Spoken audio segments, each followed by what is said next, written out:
Right. Yeah. All right, y'all. Come on, y'all. Let's stand so we can pray in.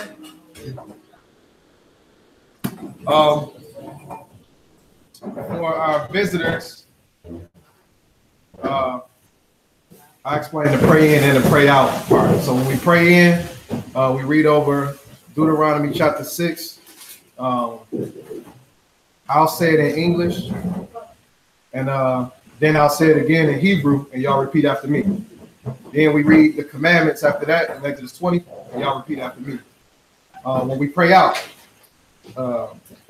after the prayer is said, we say the Our Father prayer in Hebrew, so you don't think it's like gibberish or whatever. It's Hebrew. I just want to let y'all know that. All right.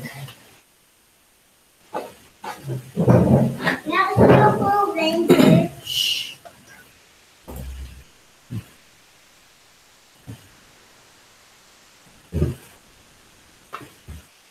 All minds clear? This is Deuteronomy chapter 6 and verse 4. Hear, O Yisrael, Yahuwah our Elohim, Yahuwah is one. Shema Yisrael. Shema Yisrael. Yahuwah Eloheinu. Yahuwah Eloheinu. Yahuwah Echad. Yahuwah Echad. This is Exodus or Shemot, chapter 20 and verse 3. We will have no other mighty one. We will have no other mighty one against the Most High. Against the Most High. We will not make any carved image. We will not make any carved image. Or any likeness. Or any likeness. Of that which is in Shamayim above. Of that which is in Shamayim above. Or which is in the earth beneath. Or which is in the earth beneath. Or which is in the waters under the earth. Or which is in the waters under the earth. We will not bow down to them. We will not bow down to them. Nor serve them. Nor serve them. Yahuwah is a jealous El. Is a jealous El. Visiting the wickedness.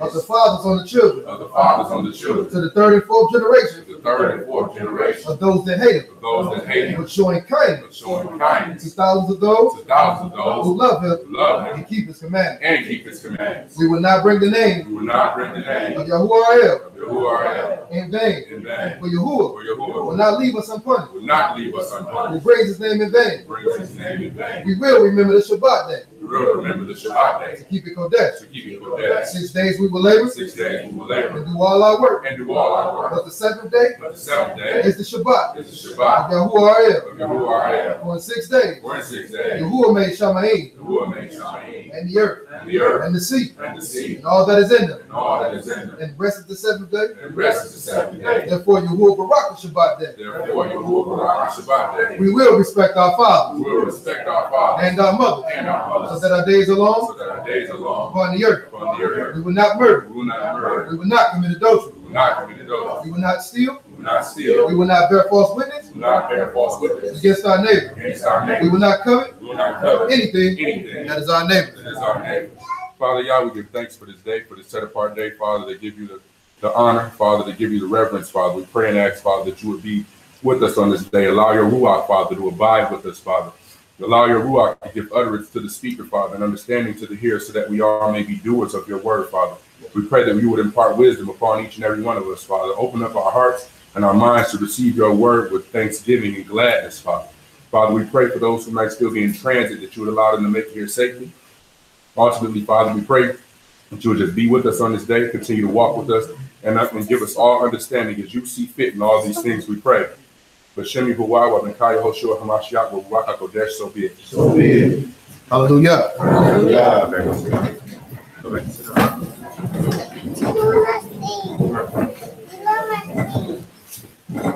Where you want to sit? All right, everybody, mute your phones, mute your phones, mute your phones.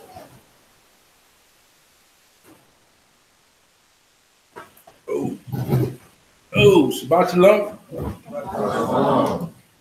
Okay. What's up? Huh? Yeah. So first and foremost, we just want to acknowledge those of y'all that's visiting with us today. If you wouldn't mind just standing and giving us your name. Sit down. Sit down and be quiet. Sit down and be quiet. Standing and giving us your name. And if you wouldn't mind, you can, even let us know who invited you or whatever it is you would like. Go ahead. Sister Maxine, and Sister Terry. I met her on the job, and she invited me to come up. And it's a pleasure being here. Okay. Welcome, Sister Maxine. Welcome. Okay.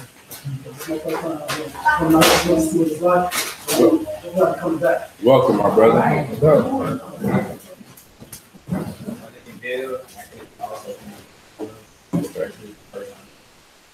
Welcome, my brother. I just want to make sure that y'all all know that y'all welcome to come and fellowship with us at any time. We are here every Shabbat. Usually we get here about 3 p.m. We try to get started between 3 and 2:30 with the actual lesson. But you all are welcome. You're amongst family. If you have questions, we ask that you would kind of, if it's an extensive question, kind of hold it to the end. If it's something that's quick, like maybe you didn't catch something, or what was that, or I missed something real quick, that could be answered. But if anything else, kind of jot it down if you want. If you can, and hold that to the end. But it'll get addressed. We don't discourage questions at all. We encourage questions, and we try to answer everything according to the scripture if we're going to answer it at all. So, excuse me one second, girl. The Rangers, Mikey from Ninja Turtles, and Mickey from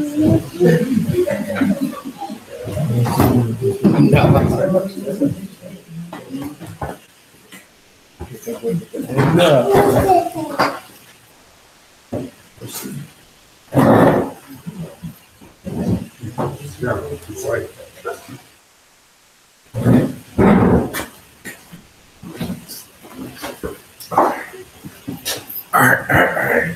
Okay, so I was doing some reading, and we're doing this reading. It kind of sparked some questions within my own head, and that's a lot of times how I come up with lessons. They throughout my own reading, I come across something, I'll be like, wow. That's not something that I either haven't heard or something that doesn't seem like that it's in the forefront, or maybe people don't really understand. So I'm gonna start off by asking y'all a few questions just to see if I'm off base. And maybe this is something that y'all all knew when I was the one in the book. So question number 1. What do y'all know about the children of Israel going into captivity? Which captivities do y'all know that the children of Israel have been in? Let me ask that. Egypt, Babylon. We know a lot of captivities. Name all the ones you know. Assyrian. In Europe. The ones that's in the Bible. The ones that's actually in the scriptures. So I heard Assyria, Babylon, Egypt, Persia. Was Persia captivity? Huh? You gotta answer that. Okay. Well, specifically, I want to deal with the Babylonian captivity. So, because that's like one of the most, I don't say like not famous, but one of the most that you actually talk about, with the whole doctrine about America being Babylon. You deal with the Babylon. You deal with a lot of scriptures that's used to give the understanding that America is Babylon. You actually find out it's talking about the old Babylon and not anything new. We done been through that already in the past. But what do you know about the Babylonian captivity? Let me ask. Anybody? What do you know about it? But the lack of answers let me know that it's not, you don't know much. So that means that it's going to be, you're going to get some understanding. It's 17 AD? 70 AD, I'm sorry. 70 AD. Okay. But 70 AD, that's happened well after. We're talking the Babylonian captivity was centuries before. Oh, okay. Yeah. So do y'all know anything? Let me ask, who went into captivity into Babylon? The whole nation of Israel? Northern. The northern? See, okay, so I'm not on base. So this is something that I see that is not well known. So to get the understanding, matter of fact, let's grab Proverbs chapter 4 and verse 7.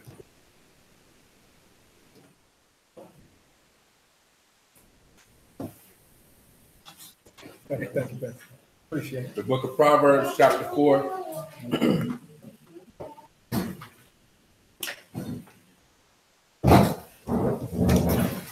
The book of Proverbs, chapter 4, at verse 7. Wisdom is the principal thing. Therefore, get wisdom. And with all you're getting, get understanding. So wisdom is the principal thing. We understand that wisdom comes through the Ruach HaKodesh, right?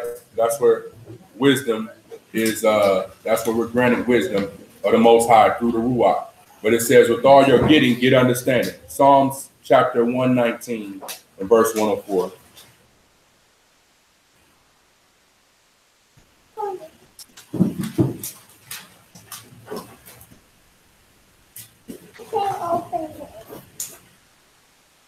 Psalms 119, verse 104. Verse 104. Through your precepts I get understanding. Therefore I hate every false way. Okay, so through their precepts, you know what precepts? Does everybody know what a precept is? What's a precept? You can read a chapter of Isaiah, Old Testament, and then another precept in the New Testament. What does that mean? What is a precept? You can't read it one page, then you got to go different pages. Okay, so specifically, a precept is a commandment. So it means, so when it says precept shall be upon precept, what you're quoting, what you're getting this understanding from Isaiah, the 29th chapter, I believe, when it says that precept shall be upon precept, it means commandment upon commandment. So through your commandments, we get understanding, right? Therefore, I hate every false way, because the commandments are what? The truth. So that anything that's in opposition to the commandments will be false, right? So a precept isn't jumping from place to place. And in actuality, understanding is actually, I say this is my opinion, but understanding comes more, or it's easier, or it's, I think, better to get understanding if you continuously read. Because if you jump from place to place, you're liable to miss something. So we're going to do some continuous reading. We're gonna get some understanding from other places on some particular portions. But we're gonna live in Kings today, in the Book of Kings, and we're gonna get some understanding out of the Book of Kings. And we're gonna read. I'm not sure how many of y'all read consistently, right? But consistent reading is essential in understanding these scriptures.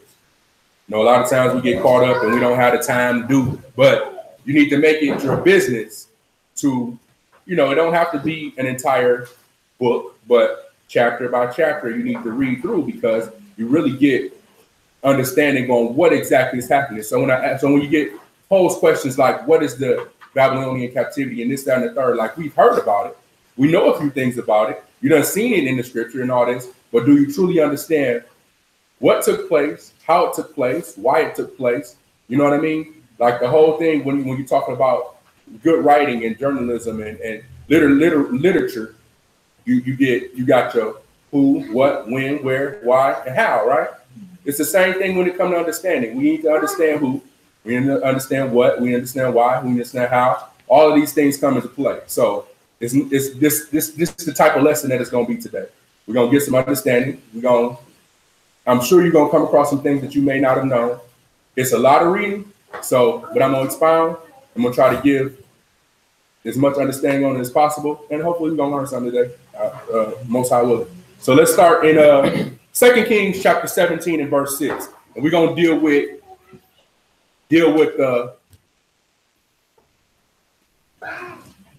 who and what and the why, so to speak. We're going to kind of tackle it all at once. So let's start 2 Kings chapter 17 and verse 6. 2 Kings, chapter 17, and verse 6. In the 9th year of Hoshea, the king of Assyria took Samaria and carried Israel into Assyria and placed them in Halah and in harbor by the river Gozan and in the cities of the Medes. So this is the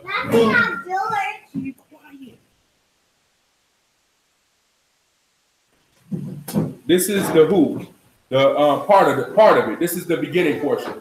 This is when the king of Assyria came and he took the northern kingdom of Israel into captivity. Right? Let's get, but understand that this is the end. This is not the beginning. This is not the middle portion. This is the end of what happened. So we're gonna get some details about what happened and how it happened. Let's jump to verse 16.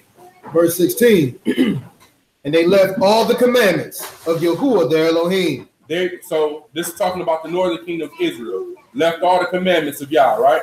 Go ahead. And made them molten images. And did what? Made them molten images. Direct violation of the commandments. Go ahead. Even 2 calves.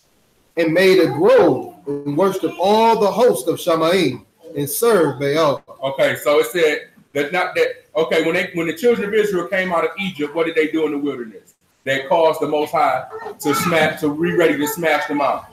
They created the molten calf, right? They created 2 calves and worshiped all the hosts of Shamaim, talking about the sun, the moon, the stars, and they it said that they served Baal, right? Go ahead. And they caused their sons and their daughters to pass through the fire and used divinations and enchantments and sold themselves to do evil. They did what? Sold themselves to do evil in the sight of Yahuwah to provoke him to anger. Therefore Yahuwah was very angry with Israel and removed them out of his sight. There was none left but the tribe of Judah only.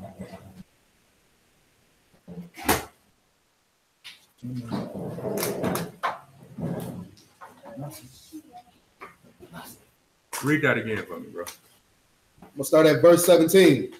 And they caused their sons and their daughters to pass through the fire and used divinations and enchantments and sold themselves to do evil in the sight of Yahuwah to provoke him to anger.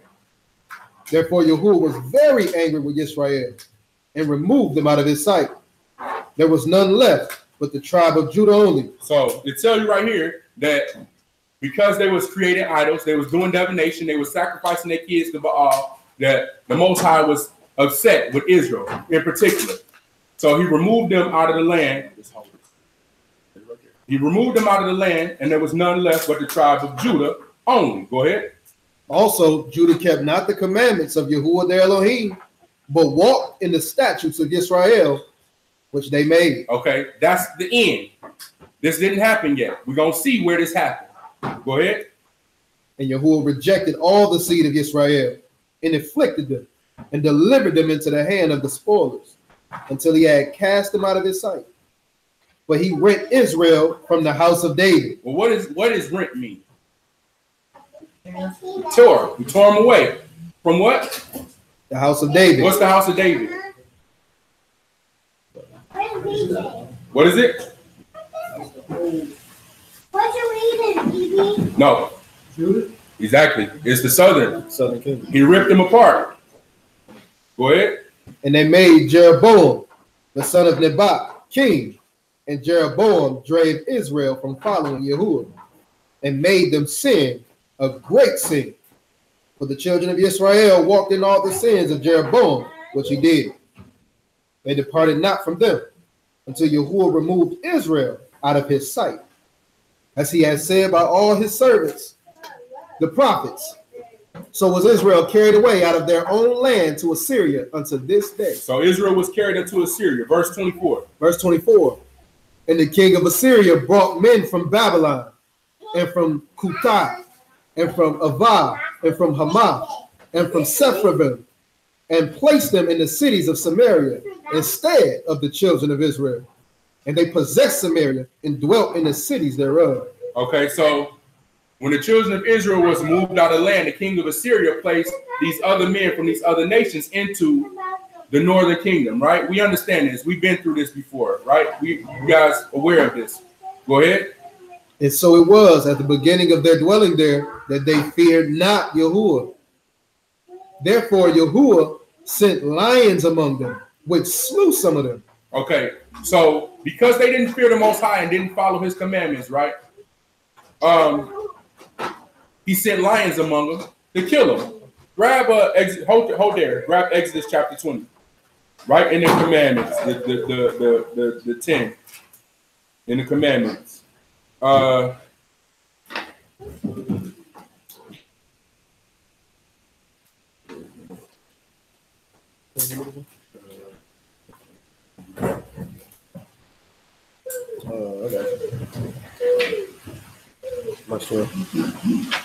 Verse 12. Honor your father and your mother, that your days may be long upon the land which Yahuwah your Elohim give you. Okay, so what land was given to the children of Israel? Land of Canaan. Land of Canaan, right?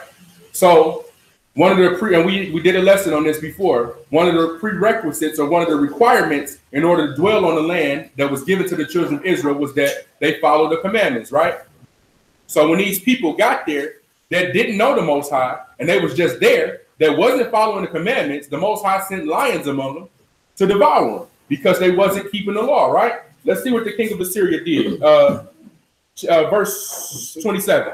Verse 27. Then the king of Assyria commanded, saying, carry them thither one of the priests whom you brought from thence, and let them go and dwell there, and let them teach them the manner of the Elohim of the land. So he told him, he said, you need to carry one of the priests there to teach them the manner of the Elohim of the land. Go ahead.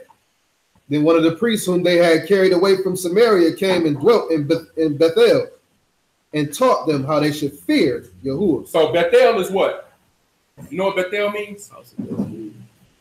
Beit means house. Beit. Beit El. House of El, the house of Elohim, right?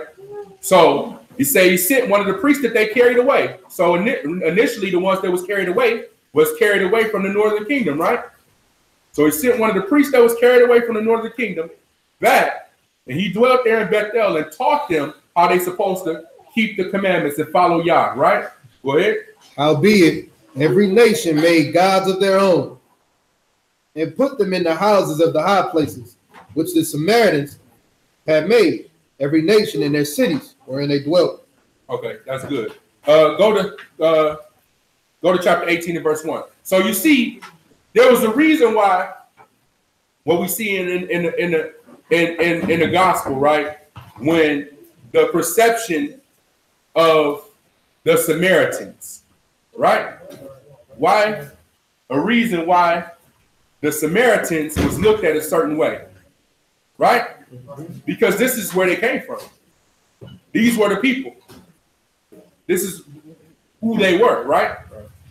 Chapter 18, verse 1. I'm going to try to get through this as quick as possible because it's a lot. 2 Kings chapter 18, verse 1. Now it came to pass in the 3rd year of Hosea, son of Elah, king of Israel, that Hezekiah, the son of Ahaz, king of Judah, began to reign. So this is the southern kingdom. Hezekiah began to reign as king in the southern kingdom, right? This is, we jump past through all the story. You will see, if you continue to read through 2 Kings 17, where these people that was placed in there, though they were taught the ways of the Most High, they were still idol worshiping, right? But they still was trying to keep the commandments and idol worship at the same time. But so now what we see in 2 Kings 18 is that Hezekiah became king in the southern kingdom. Go ahead. 25 years old was he when he began to reign. And he reigned 29 years in Jerusalem. His mother's name also was Abi, the daughter of Zechariah. So it's in particular, it names all of these kings of Judah. We're going to read through quite a few of them, and it's going to give you the understanding of who their mother was and who their mother's father was. Sure what the significance is at this point, but it's in here, so that means it gotta be significant for some reason or another. Go ahead. And he did that which was right in the sight of Yahuwah, according to all that David his father did. He removed the high places. He brake the images, cut down the groves. He brake in pieces the brazen serpent that Moshe had made. I don't know if y'all recall when Moshe had made this brazen serpent that the people was being bit by snakes, and the brazen serpent healed them. Moses made it. He was commanded by the Most High to make it, but Hezekiah broke it because he didn't want any idol worship. He stopped all idol worship, tore down the high places. He like, we about to get this thing right with talking about the southern kingdom with the tribe of Judah. Go ahead. Well, to those days, the children of Israel did burn incense to it, and he called it. Because you see that? Because the children of Israel had began to worship this brazen image, thinking that the healing came from the image rather than from the Father. Go ahead. And he called it Nehushtan. He trusted in Yahuwah, Elohim of Israel, so that after him was none like him among all the kings of Judah, nor any that were before him. For he clave to Yahuwah and departed not from following him, but kept his commandments, which Yahuwah commanded Moses. And Yahuwah was with him, and he proposed whithersoever. And he did what? He prospered, and he prospered whithersoever he went forth. And he rebelled against the king of Assyria and served him not. So the king of Assyria was trying to take down both kingdoms. Hezekiah was like, yo, started following the Most High, made sure he tore down all the high places, all the images, everything. And it said he clave unto the Most High. He was a king like no other. Now, mind you, David was king of Israel. So this Hezekiah had to be pretty high up for this to be said about him, right? Verse 13. Verse 13. Now in the 14th year of King Hezekiah, did Sennacherib, king of Assyria, say it again? Sennacherib, king of Assyria, came up against all the fenced cities of Judah and took them. So the king of Assyria started trying to take down all the cities of Judah, right? Go ahead. And Hezekiah, king of Judah, sent to the king of Assyria to Lachish, saying, I have offended. Return from me. That which you put on me will I bear. And the king of Assyria appointed unto Hezekiah, king of Judah, 300 talents of silver and 30 talents of gold. So the king of Assyria made Hezekiah pay tribute. In order for me to back off you, you got to pay. You got to pay. So this is what he told him to pay. Let's see what Hezekiah did. Go ahead. And Hezekiah gave him all the silver that was found in the house of Yahuwah. Now this is key, because we're going to revisit this. But Hezekiah gave him all the silver out of the temple, right? Out of Solomon's temple. Remember, at this point, Solomon had built the temple. Hezekiah gave him all the silver out of the temple. Go ahead. And in the treasures of the king's house. And at that time, Hezekiah cut off the gold from the doors of the temple of Yahuwah, and from the pillars which Hezekiah, king of Judah, had overlaid, and gave to the king of Assyria. And the king of Assyria sent Tartan and Rabsaris and Rabshakeh from Lachish to King Hezekiah with a great host against Jerusalem. And they went up and came to Jerusalem. And when they were come up, they came and stood by the conduit of the upper pool, which is in the highway of the fuller's field. So I'm not really sure how the city, like I can't picture it in my head, how the city was constructed, but they came to a place, there was a wall there, and there was people guarding this wall. You're going to see that as we continue reading. But after he sent tribute, he sent, the king of Assyria sent his people to Hezekiah. And let's see what took place. Go ahead. And when they had called to the king, there came out to them Eliakim, the son of Hilkiah, which was over the household, Shebna, the scribe, and Joah, the son of Asaph, the recorder. Okay, so who the king sent out was the one who was over the house, right? Understand, this had to be like the second in command, right? And he sent out a scribe and a recorder. So we got to understand that this book is historical. We see where the history is coming from. Even though they went and they had this discussion, it wasn't like somebody who wrote down what they thought happened. There was somebody right there at the conversation writing down what took place. Go ahead. And Rabshakeh said unto them, speak you now to Hezekiah. Thus saith the great king, the king of Assyria. What confidence is this, wherein you trust? So he like, tell me now what you want from Hezekiah. What you got to say? And my man like, what kind of confidence y'all got? What is this confidence that y'all not giving up? Like, go ahead. You say, but they are but vain words. I have counsel and strength for the war. Now on whom do you trust, that you rebel against me? So he's saying that you saying that I'm just talking, that these just vain words. But I got counsel and strength. I got the counsel as to what to do, plus the men to back me up for it to take place. Now, what is your problem that you're gonna rebel against me? I'm the king of Assyria. He gonna start boasting now about all the stuff he done did. Go ahead. Now, behold, you trust upon the staff of this bruised reed, even upon Egypt, on which if a man lean, it will go against his hand and pierce it.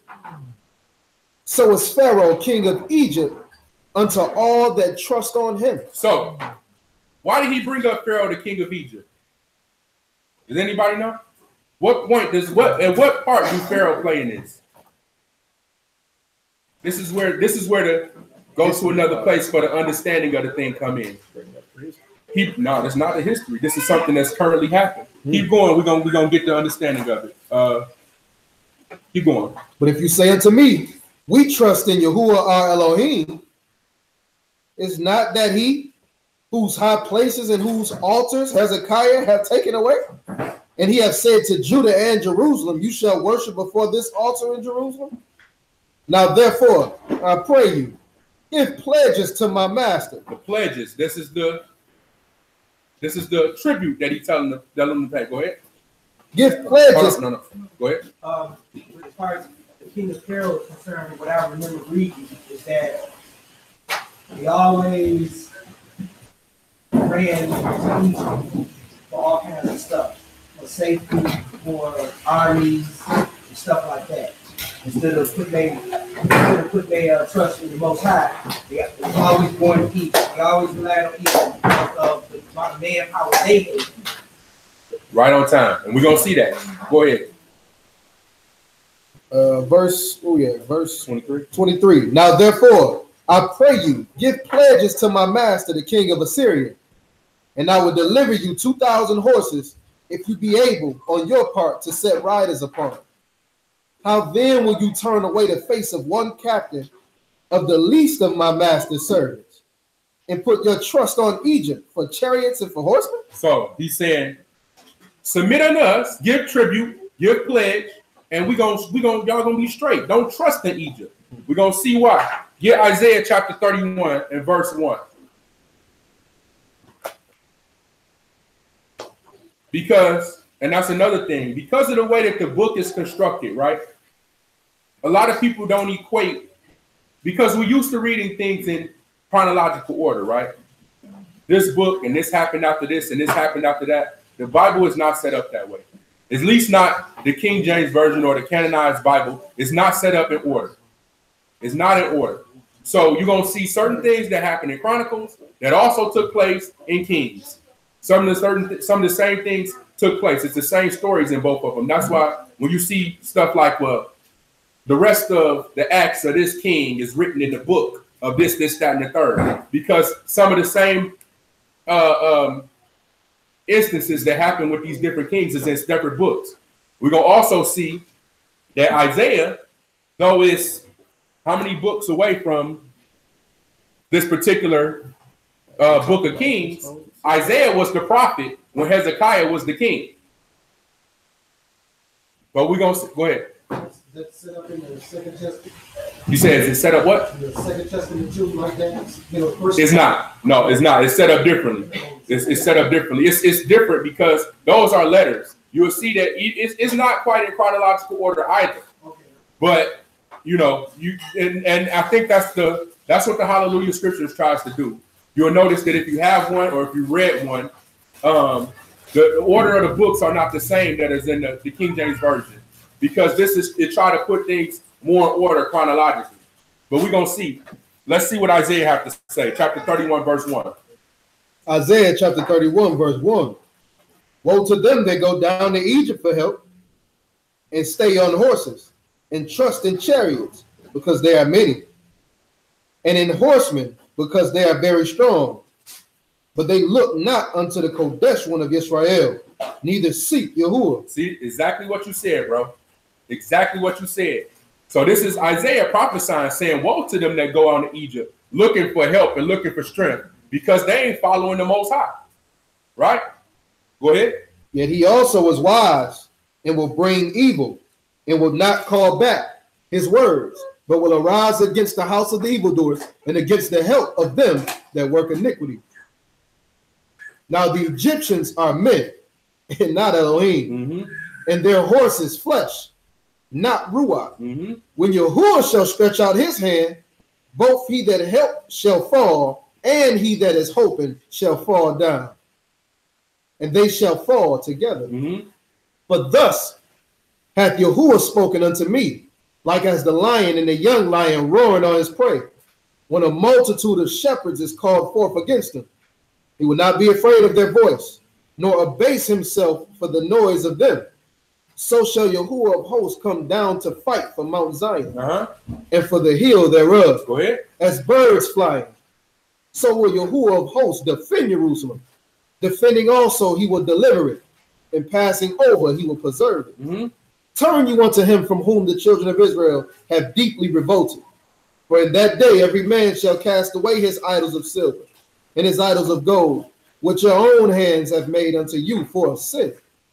Now, this is how you know what he's talking about is what the same thing that we're talking about here in 2 Kings. Go ahead. Then shall the Assyrian fall with the sword, not of a mighty man, and the sword not of a mean man shall devour him, but he shall flee from the sword, and he shall flee, and his young men shall be discomfited, and he shall pass over to his stronghold for fear, and his princes shall be afraid of the ensign, saith Yahuwah, whose fire is in Zion, and his furnace is in Jerusalem. Now, if you continue to read through Isaiah around the 36th chapter, you will see the exact same scriptures that's in 2 Kings. Around these, you're going to see some of the, it's going to be word for word, because Isaiah's prophecies is written in the book of Isaiah, but it was actually prophesied at this time when it was taking place around this Assyrian captivity. So this is Isaiah prophesying about this particular siege by the Assyrians.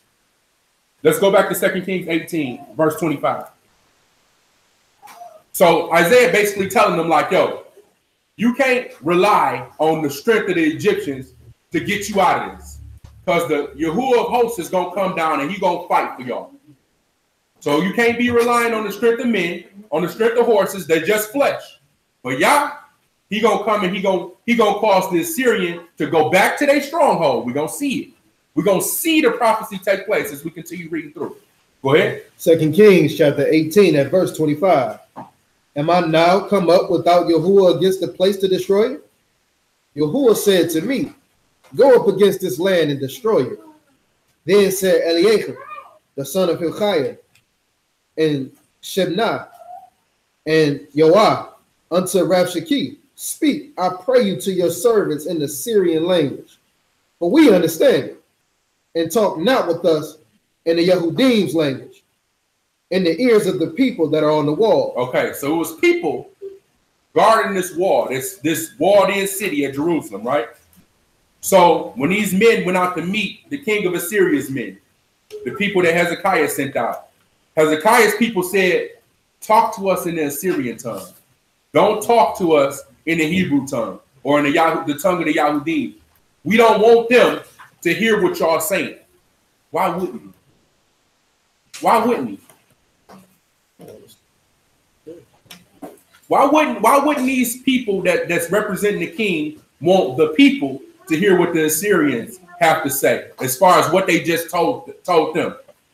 Like, How y'all gonna rebel against us? Like, we done did this, we done took down that. Why wouldn't they want them to hear it?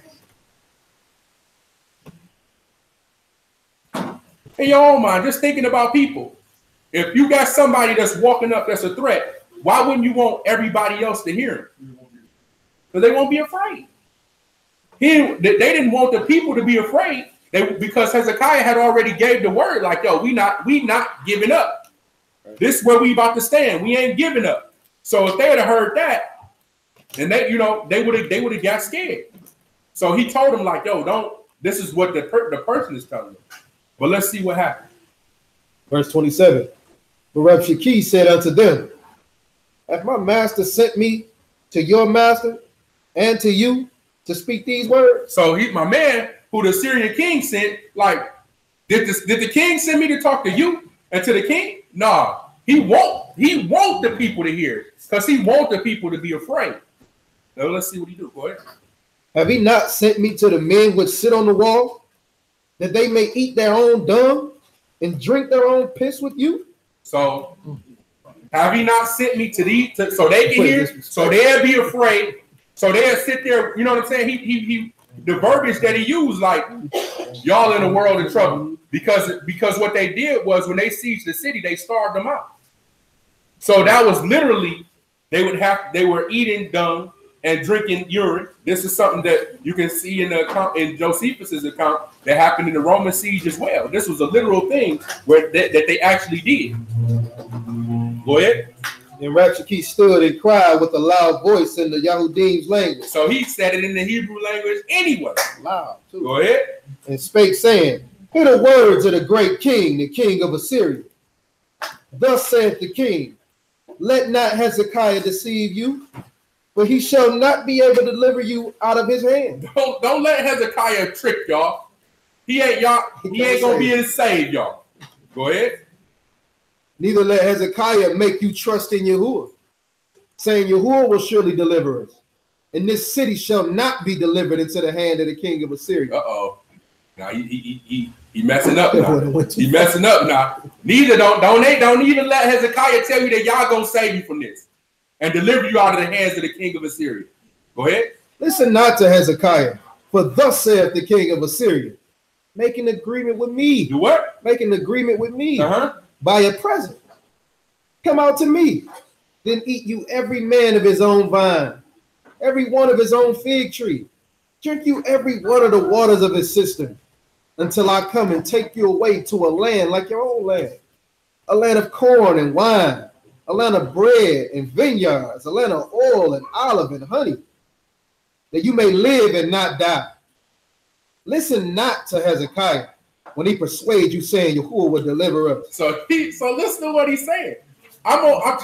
He's trying to entice them to come out by giving them, like say he gonna give them the very thing that the Most High already gave them. Let me take you up out of here to a land that's like yours, with milk and honey and this and that. Let me save y'all from. Don't listen to Hezekiah. He can't save you, but spare your own life. Come out and let me take you over here to where everything is good, where you're going to have your own vineyard and all this other stuff. Go ahead. I'm going to read the end of verse 32 going into 33. Uh-huh. And listen not unto Hezekiah when he persuades you, saying Yahuwah will deliver us. Have any of the gods of the nations delivered at all out of the hand of the king of Assyria? So he like, hold on, go ahead. Keep reading. Where are the gods of Hamath and of Arpad? Where are the gods of the Sepharvaim and Hinah and Ivah? Area out of my hand? Who are they among? So he's like, all these other countries, they got gods too. Did they gods deliver them? Look what I did to them. Don't believe Hezekiah when he try to tell you that y'all gonna deliver you. All these other nations had gods too. And look what I did to them. Because remember, when he put the people back in the northern kingdom, this was some of these same people. He had conquered their land too. Go ahead. And then hold on. Not only that, not only did he conquer their land, listen to what he telling them he gonna do for them. I'm gonna take you up out of here and put you in a land that's gonna be like this. Ain't that what he did with those other people? When he captured their land, he took and put them in the northern kingdom of Israel, put them in another land. Right? He did. So it's like, look in my track record. I done did this before. I ain't lying. Right, go ahead. Who are they among all the gods of the countries that have delivered their country out of my hand, that Yahuwah should deliver Jerusalem out of my hand? But the people held their peace. But the people did what? Held their peace. Uh-huh. And answered him not a word. Mm-hmm. For the king's commandment was, saying, answer him not. Then came Eliakim, the son of Hilkiah, which was over the house of Shimnah, the scribe, and Joab, the son of Asaph, the recorder, to Hezekiah with their clothes rent, and told him the words of Rabshakeh. Okay, 19 verse 1. So they came back to Hezekiah and told him what happened. Told him everything that just took place, that we just read. What my man said to them, what and they got their clothes rent. Now, through reading the scriptures, why do people tear their clothes? When did you ever see when somebody tore their clothes? You said what? Exactly. When they say he rent his mantle and he rent his, you know what I mean? They tore their clothes because they like, no. Right. They upset like it's about to go down, like we in trouble. Go ahead. And it came to pass when King Hezekiah heard it that he rent his clothes. So when they came back to the king, he tore his own clothes. Like, oh my goodness. Go ahead. And covered himself with sackcloth and went into the house of Yahuwah. So this covering yourself with sackcloth is a symbol of what? Mourning. Exactly. Good job. And he went into the house of Yah after this. So after all this, he didn't. So what? So the prophecy that he got from Isaiah as to not trust in the Egyptians, but to do what? Trust in Yah. So as soon as he got word, what did he do? Put on the sackcloth, the mourning clothes, and he went into the house of Yah. To do what? To seek the Most High, right? Exactly what Isaiah told him to do. This is why Hezekiah, he up there. He wanted to, like I say, he clave unto the Most High. Go ahead. And he sent Eliakim, which is over the household, and Shimnah, the scribe, and the elders of the priests, covered with sackcloth to Isaiah the prophet. To who? Isaiah the prophet. So you see, I ain't making this up. He sent them to Isaiah. Go ahead. Son of Amos. And they said unto him, thus saith Hezekiah, this day is a day of trouble and of rebuke and blasphemy. For the children of Israel are come to the birth, and there is not strength to bring forth. It may be, Yahuwah your Elohim will hear all the words of Rabshakeh, whom the king of Assyria, his master, have sent. So listen to what Isaiah is telling them. Like, this is a day of blasphemy, like in trouble and rebuke. The Most High heard what my man said. All this stuff he said, don't trust in Yah. He can't save y'all. The Most High heard him. Go ahead. Whom the king of Assyria, his master, have sent to reproach the living Elohim, and will prove the words which Yahuwah Elohim hath heard. Wherefore lift up your prayer from the remnant that are left. So the servants of King Hezekiah came to Isaiah, and Isaiah said unto them, thus shall you say to your master, thus saith Yahuwah, be not afraid of the words which you have heard, with which the servants of the king of Assyria has blasphemed. Behold, I will send a blast upon him, and he shall hear a rumor, and shall return to his own land. So that prophecy we heard, they're going to return to their stronghold, right? That we read in Isaiah. Go ahead. And he shall return to his own land, and I will cause him to fall by the sword in his own land. So Rabshakeh. That's good. Verse 32. Verse 32. Therefore, thus saith Yahuwah concerning the king of Assyria, he shall not come into this city, nor shoot an arrow there, nor come before it with shield, nor cast a bank against it. By the way which he came, by the same shall he return, and shall not come into the city, saith Yahuwah. For I will defend this city. For what? For I will defend this city. What did the prophet Isaiah say? For the Most High gonna come down and defend Mount Zion, right? Go ahead. For I will defend this city to save it for mine own sake and for my servant David's sake. And it came to pass that night that the Malach of Yahuwah went out and smote in the camp of the Assyrians, and 184,500, And when they arose early in the morning, behold, they were all dead corpses. Whew. Go ahead. And Sennacherib, the king of Assyria, departed and went and returned and dwelt in Nineveh. In Nineveh, right? That's it. That's it. That's the hometown, right?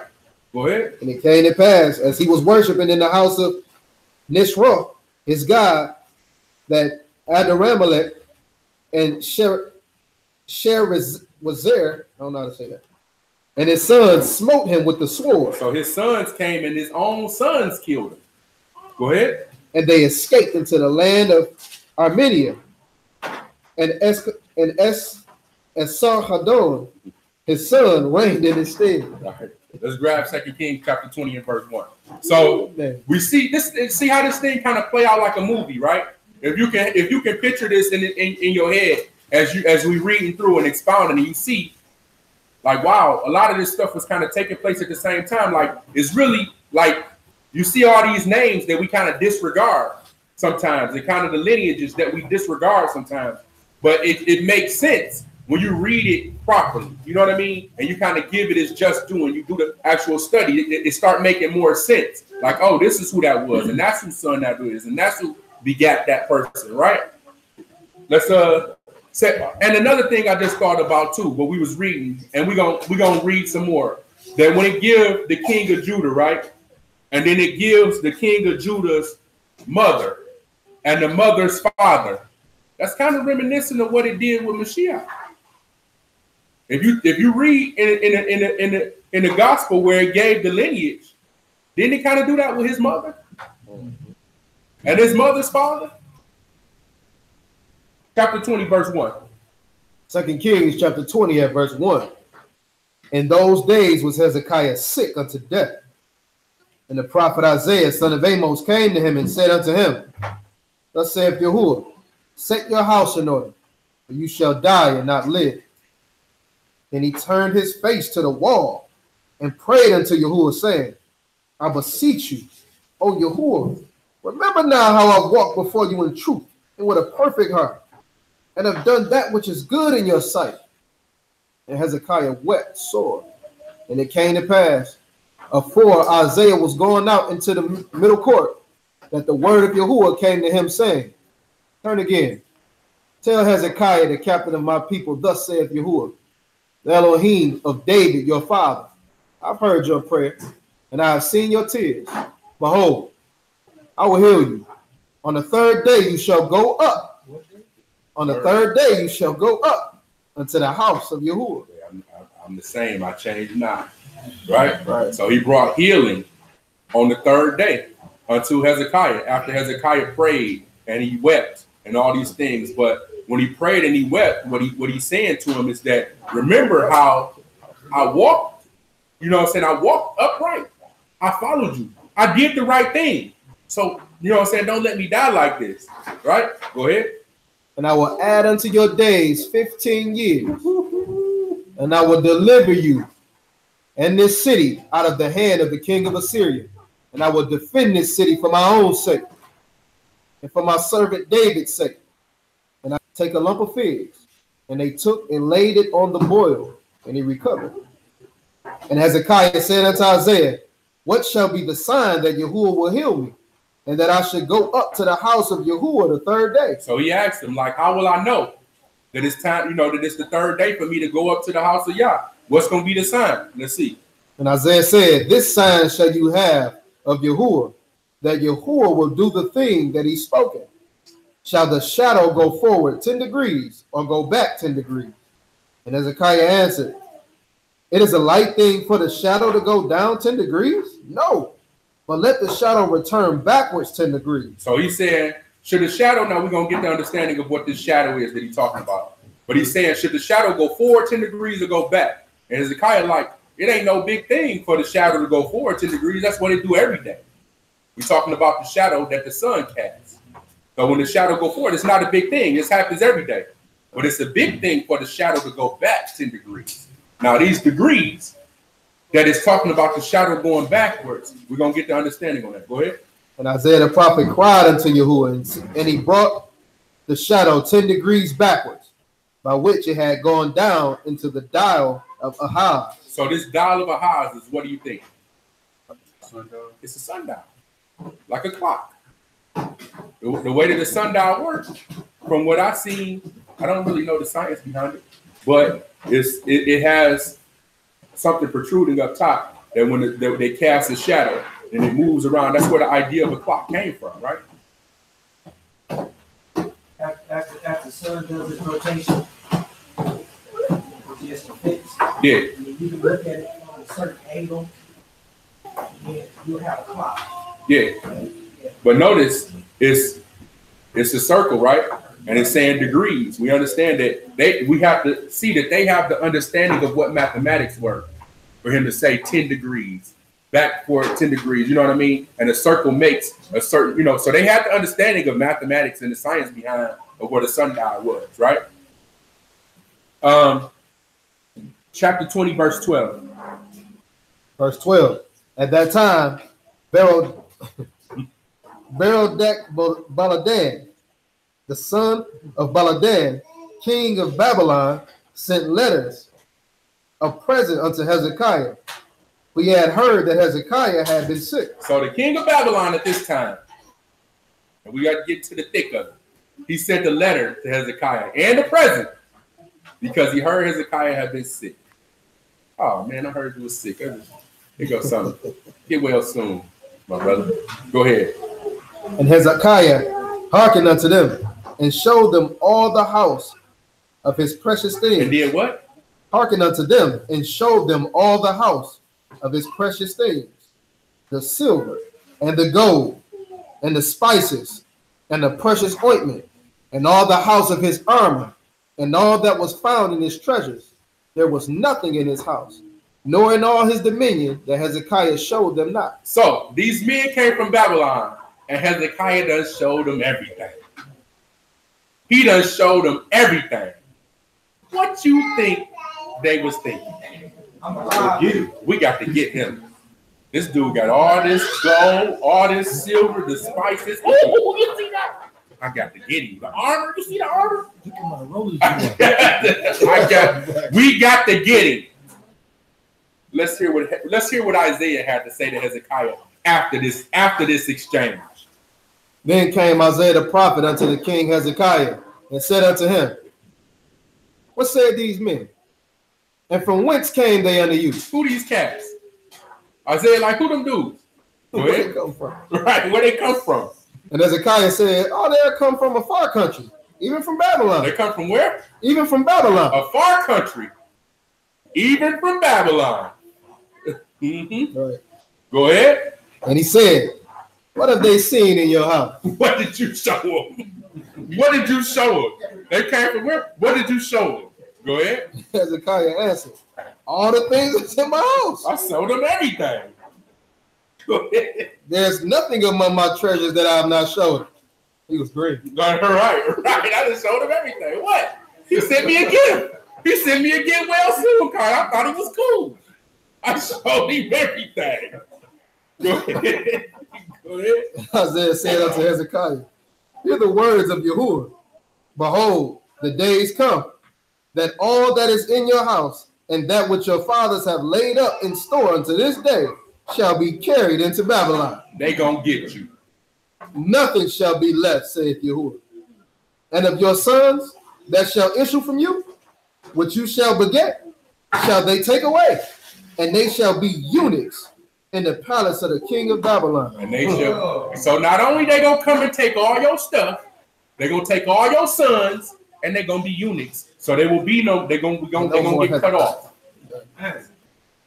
They're gonna get carried off to Babylon. Isaiah told them this before there was any contention with the Babylonians. Before anything happened, the word of the Most High came to him like, "Yo, this is gonna happen. The country that's gonna come against y'all is Babylon."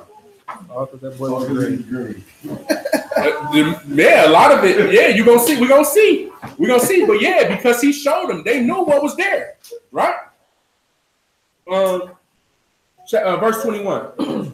Verse 21. And Hezekiah slept with his fathers, And Manasseh, his son, reigned in his stead. So finally Hezekiah died, and his son Manasseh came and was king. And let's see what type of king he was. Chapter 21, verse 1. 2 Kings chapter 21 at verse 1. Manasseh was 12 years old when he began to reign, and reigned 50 and 5 years in Jerusalem. And his mother's name was Hephzibah. And he did that which was evil in the sight of Yahuwah. He did what? That which was evil in the sight of Yahuwah. Uh-huh. After the abominations of the heathen, whom Yahuwah cast out before the children of Israel. For he built up again the high places his father had destroyed. And he reared up altars for Baal, and made a grove at Ahab, king of Israel, and worshipped all the host of Shamaim, and served them. So what we see where, matter of fact, keep reading.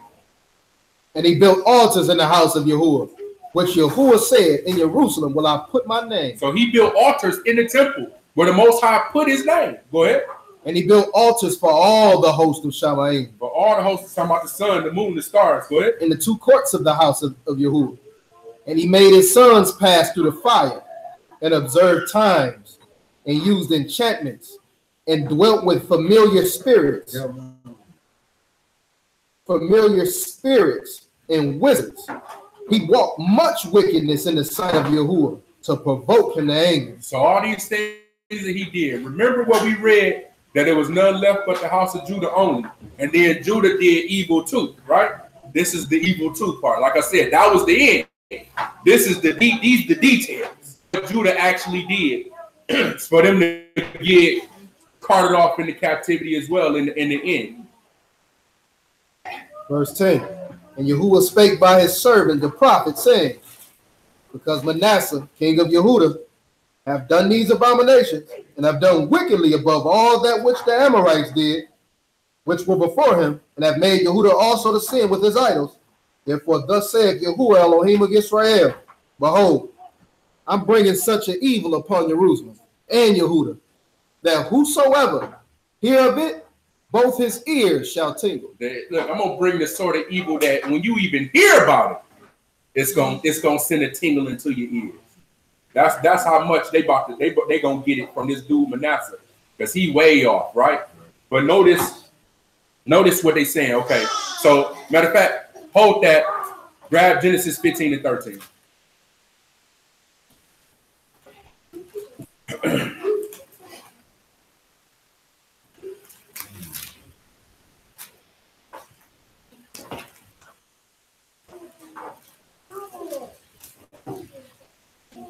Bereshit chapter 15, verse 13. He said unto Abram, know of a surety that your seed shall be a stranger in a land that is not theirs, and shall serve them, and they shall afflict them 400 years. Go ahead. And also that nation whom they shall serve will I judge, and afterward they shall come out with great substance. Go ahead. And you shall go to your fathers in peace. You shall be buried in a good old age. So we had the understanding that this was talking about America, right? That this was talking about what we suffered, the 400 years of captivity and enslavement in America. However, let's keep reading. Verse 16. But in the fourth generation they shall come here again, but they shall come, for the iniquity of the Amorites is not yet full. So notice that part right there. They're gonna come here again after the iniquity, because the iniquity of the Amorites is not yet full. I don't want to misquote it, because that's so that letting you know that once the iniquity of the Amorites is full, they're gonna come here again, right? You follow me? No, America, right? Amorite. So let's go back to 2 Kings chapter 10, because there was a small detail in there that shows you that prophecy in Genesis 15 is not talking about America. 2 Kings chapter 21 and verse 11. Because Manasseh, king of Yehudah, have done these abominations, and have done wickedly above all that the Amorites did. Above all that the Amorites did. So apparently the fulfillment of the Amorites' iniquity had happened. And who was there in the land that was promised to Abraham? The children of Israel had came back. Right?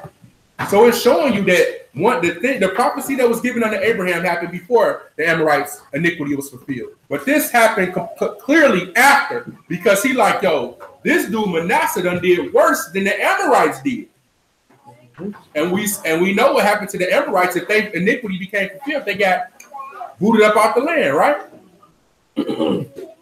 Chapter 21, verse 17. I just thought about that as we was reading through it. I felt it was, kind of, needed to be pointed out. Verse 17. I'm telling my daddy for me. Verse 17. Now the rest of the acts of Manasseh and all that he did and his sin that he sinned, are they not written in the book of Chronicles of the kings of Yehuda? Okay, so you got the book of Kings, and you got Chronicles, right? So it's more details about what Manasseh did and all his iniquity, right? Where is it? Where can I find those details? In Chronicles, right? So it's telling you like the same events is parallel in both books. Go ahead. And Manasseh slept with his fathers and was buried in the garden of his own house, in the garden of Uzzah, and Ammon, his son, reigned in his stead. So Manasseh died, but he reigned for 55 years. And this dude was wicked. Did all these wicked things to the point where his wickedness superseded all of the ones to follow. And you're going to see, we're going to see that Manasseh's wickedness it had to be very bad. Go ahead. And Ammon was 22 years old when he began to reign. And he reigned 2 years in Jerusalem. And his mother's name was Meshulemeth, the daughters of Haruz of Jokbah. And he did that which was evil in the sight of Yahuwah, as his father Manasseh did. So he did evil too, but notice he only reigned for 2 years. Go ahead. And he walked in all the way that his father walked in, and served the idols that his father served, and worshipped them. And he forsook Yahuwah, Elohim of his fathers, and walked not in the way of Yahuwah. And the servants of Ammon conspired against him, and slew the king in his own house. So his own servants, after 2 years, like, I'd have had enough of this dude. He got to go. And they came and they smacked his own servants killed him. Go ahead. And verse 24. And the people of the land slew all them that had conspired against King Ammon. And the people of the land made Josiah, his son, king in his stead. So everybody who conspired to kill Ammon, the people killed them, and they made Josiah king. Now Josiah still came from this same lineage, right? He was another son. But we're going to see what type of dude Josiah was. Chapter 22, verse 1. 2 Kings, chapter 22, verse 1. Josiah was 8 years old when he began to reign. So he was only 8 when he became king. Go ahead. And he reigned 31 years in Jerusalem. And his mother's name was Jedidah, the daughter of Adidah of Bokah. So this dude reigned for 31 years, and he was 8 when he became king. So that would have made him 39, right? When he died. We're gonna see how he died. Sound kind of premature, right? To have a die at 39. But we're gonna see how. Yeah, well, he messed up. Verse 2. And he did that which was right in the sight of Yahuwah, and walked in all the way of David his father, and turned not aside to the right hand or to the left. So this dude was righteous, right? Go ahead. And it came to pass in the 18th year of King Josiah that the king sent Shaphan, the son of Azaliah, the son of Meshullam, the scribe, to the house of Yahuwah, saying, Go up to Hezekiah, the high priest, that he may sum the silver which is brought into the house of Yahuwah, which the keepers of the door have gathered of the people. So all the silver that was brought into the house, right? That the keepers of the door, the offering is what he's telling them. Go get it. Go gather it together. Go ahead. and let them deliver it into the hand of the doers of the work, that have the oversight of the house of Yahuwah, and let them give it to the doers of the work, which is in the house of Yahuwah, to repair the breaches of the house, unto carpenters and builders and masons, and to build timber and hewn stone to repair the house, and to buy timber and to buy timber. So remember, the house had got kind of messed up from when Hezekiah had took all the silver and the gold, and he was gonna give it to pay tribute to the king of Assyria. So Josiah come along and he like, yo, take all the money that we done took in and give it to all the dudes that can work, and we gonna rebuild the house and do it right. So he's rebuilding the temple, right? So this is a righteous king. Verse 8. And Hilkiah the high priest said unto Shaphan the scribe, I have found the book of the law in the house of Yahuwah. And Hilkiah gave the book to Shaphan, and he read it. Okay, so first things first. Everybody didn't have a Bible in their house. You ain't have a Bible. Everybody didn't have the scriptures on their fireplace, in the back window of their car. Everybody didn't have a Bible. So the dude found the scroll. He found the scriptures or the book of the law. He found it in the temple. And apparently they didn't have it, because he took it and he read it. And now let's see how the king reacted. Verse 10. Let's see what his reaction was when they found the book of the law. Verse 10. And Shaphan the scribe showed the king, saying, Hilkiah the priest have delivered me a book. And Shaphan read it before the king. And it came to pass, when the king heard the words of the book of the law, that he rent his clothes. He like, oh my goodness, like we done messed up. When they read the book of the law, he found out like all the wickedness that was done and what was gonna happen. We're gonna see. Read. And the king commanded Hilkiah the priest, and Ahikam the son of Shaphan, and Achbor the son of Micaiah, and Shaphan the scribe, and Asahiah, servant of the king, saying, Go you, inquire of Yahuwah for me, and for the people, and for all Yehudah, concerning the words of this book that is found. For great is the wrath of Yahuwah that is kindled against us, because our fathers have not hearkened unto the words of this book, to do according to all that which is written concerning us. So the wrath of the Most High about to come down on us severe, because our fathers didn't keep this law. Go, now this is real key. Something else we about to learn right here. He said, go and inquire. Who do you think they're going to go inquire from? Just a thought, knowing the scriptures, knowing the Most High, who do you think that they would go and inquire about the word? Who?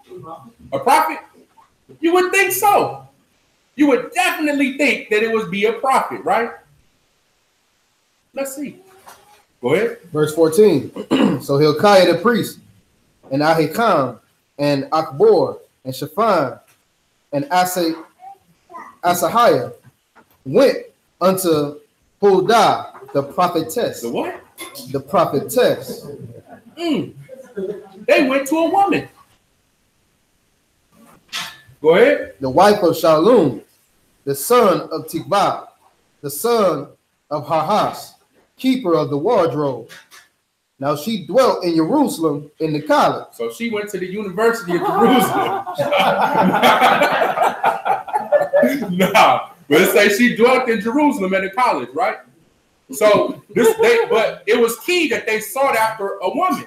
Now you got a lot of brothers that would teach that the women don't have no place, but they went and sought a woman for a reason. Now let's see what happened. And she said unto them, Thus saith Yahuwah Elohim of Israel. So this woman prophesied, right? She had a word from the Most High. So we got to understand that when brothers try to give that women got, ain't got no place, that's so untrue. I know Trav had taught the lesson and showed that, and then a lot of those scriptures that brothers take out of context. I know Quab had brought that out too, that's not the right understanding. So we want to get understanding according to the scriptures and understand that the women ain't just here for nothing. You know what I mean? But this woman in particular actually had a word from the Most High. Go ahead. Tell the man that sent you to me, thus saith Yahuwah, behold, I will bring evil upon this place, and upon the inhabitants thereof, even all the words of the book which the king of Yehuda have read, because they have forsaken me, and have burned incense unto other gods, that they might provoke me to anger with all the works of their hand. Therefore my wrath shall be kindled against this place, and shall not be quenched. But to the king of Yehuda, which sent you to inquire of Yahuwah, thus shall you say to him, thus saith Yahuwah Elohim of Israel, as touching the words which you have heard, because your heart was tender, and you have humbled yourself before Yahuwah, when you heard what I spake against this place, and against the inhabitants thereof, that they should become a desolation and a curse, and have rent your clothes and wept before me. I also have heard you, saith Yahuwah. Behold, therefore, I will gather unto your father, gather you unto your fathers. What does that mean? What does that mean? Where's his fathers? They dead. Go ahead. And you shall be gathered unto your grave in peace, and your eyes shall not see all the evil which I bring upon this place. And he brought the king's word again. Go to Isaiah chapter 50. Hold that. We're going to come back here. Isaiah 57:1. So he like, go and inquire, right? So he thinking, I done said everything right. We good. Like I'm praying that we good. Like I done said. So when the prophetess gave the word, she like, yo, tell the king, like, it ain't nothing he can do. It ain't nothing he can do. It's going down. But because he did the right thing, I'm gonna make sure you die first. before I bring the wrath down, I'm gonna make sure that your eyes don't see the evil. Chapter Isaiah 57:1. Isaiah 57:1. The righteous perish, and no man lay it to heart. And merciful men are taken away, none considering that the righteous is taken away from the evil to come.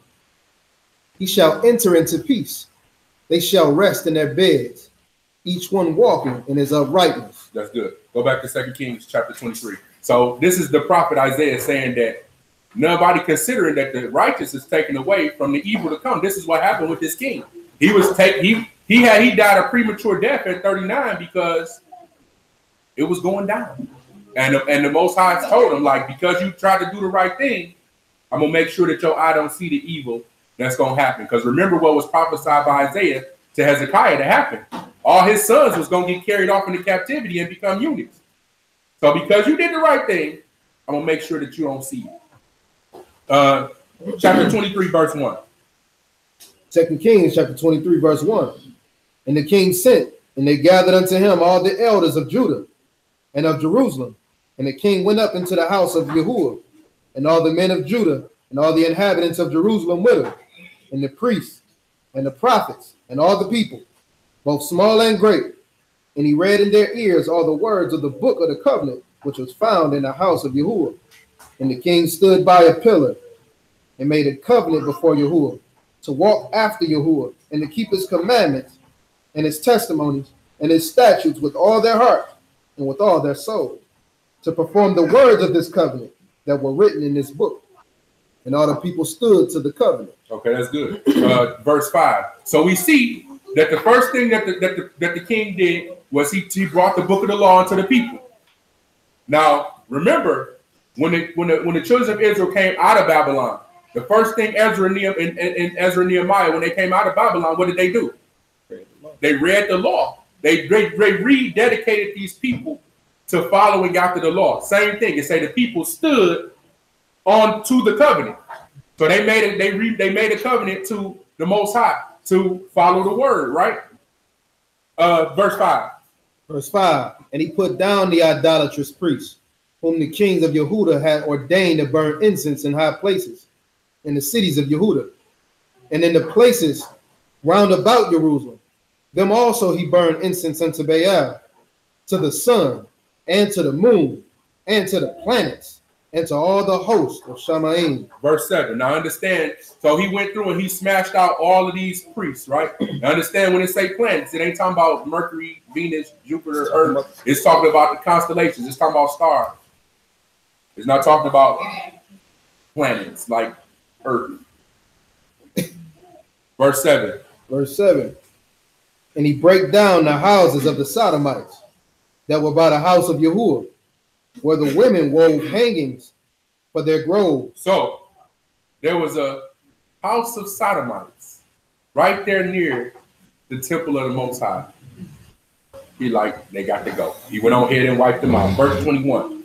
So he killed all the priests.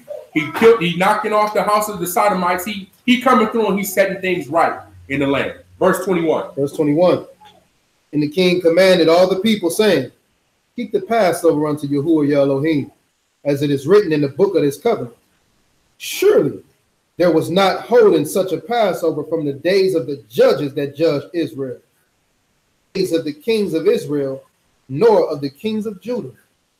But in the 18th year of King Josiah, wherein this Passover was holding to Yahuwah in Jerusalem. So there hadn't been a Passover held since Judges that was like this Passover that was held when they rededicated themselves. And he fixed the temple. Like Josiah was a good dude. He did everything, set it back the right way. Verse 24.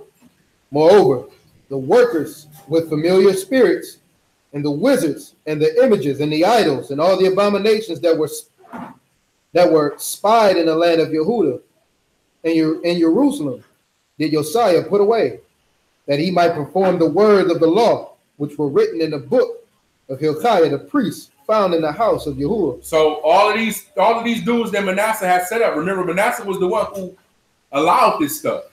He went on here and smashed them out too. The spirits and the wizards and all this stuff. Verse 26. Verse 26.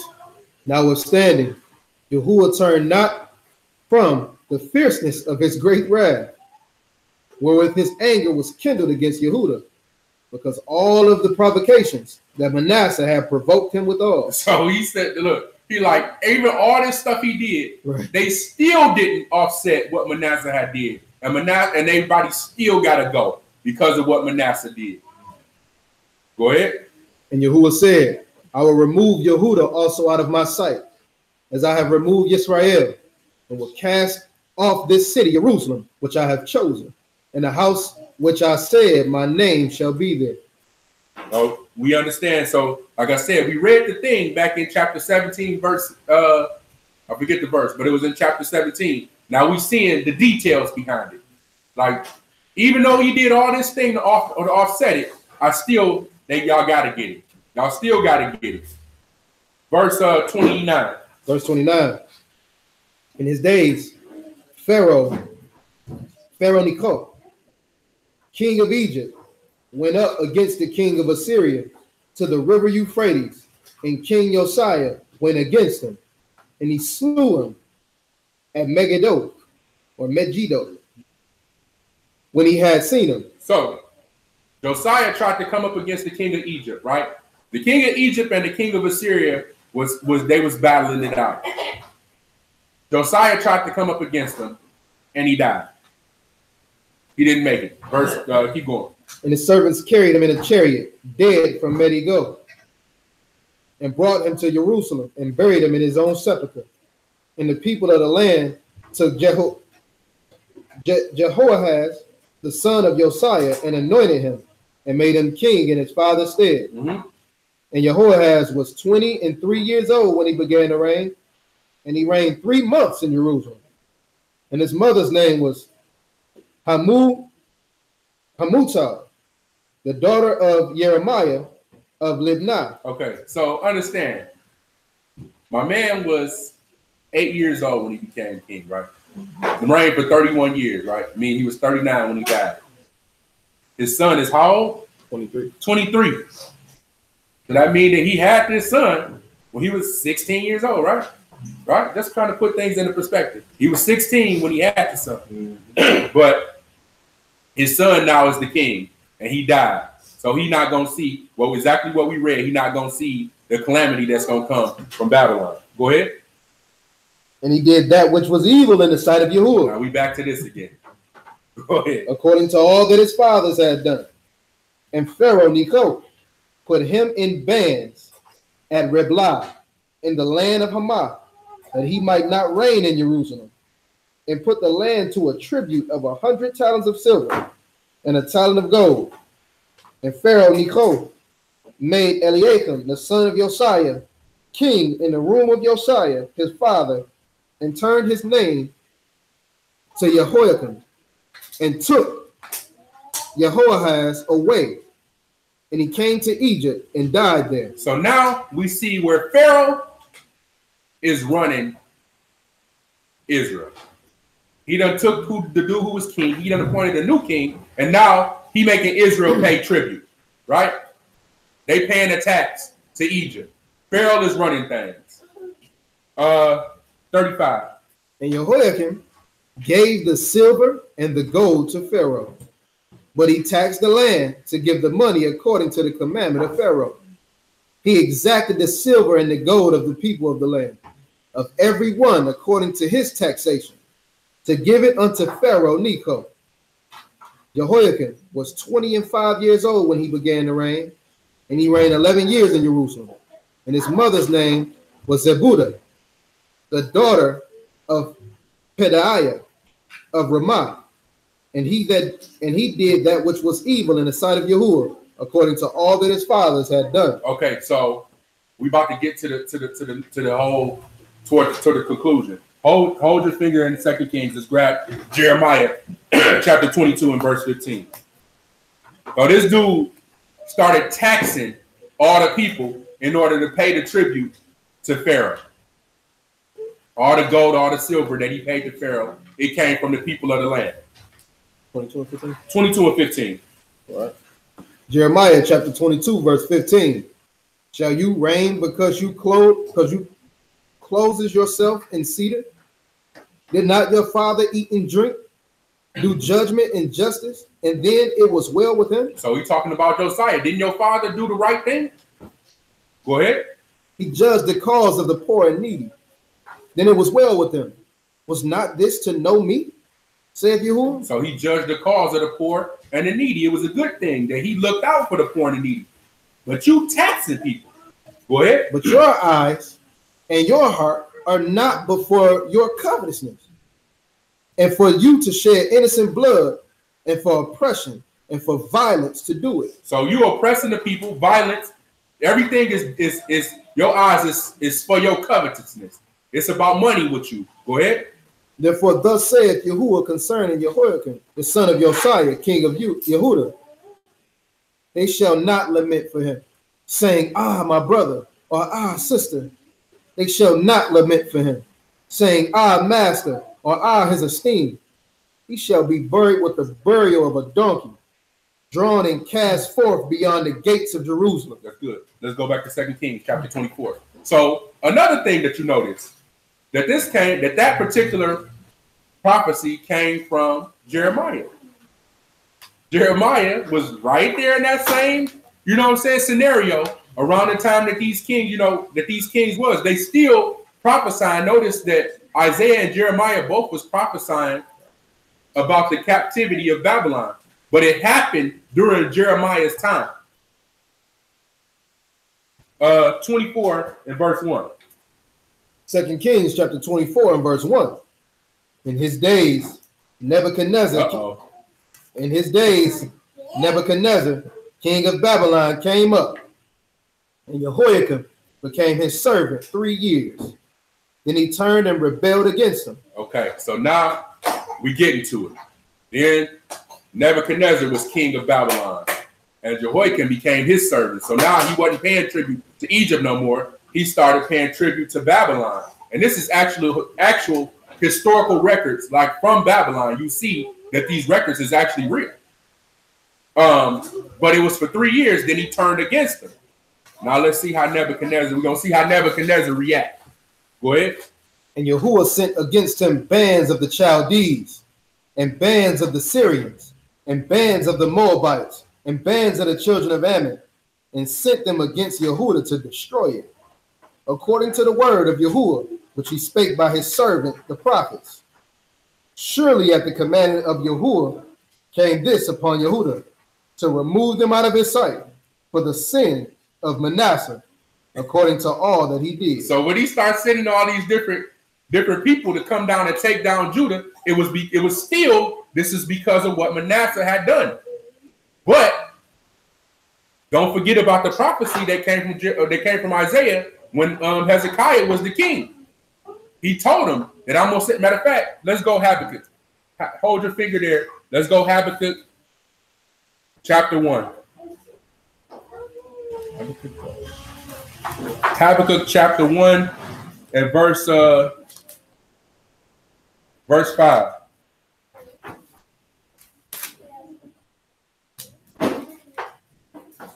Take a minute to get there.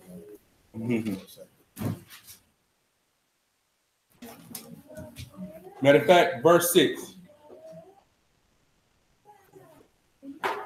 We there? Yeah.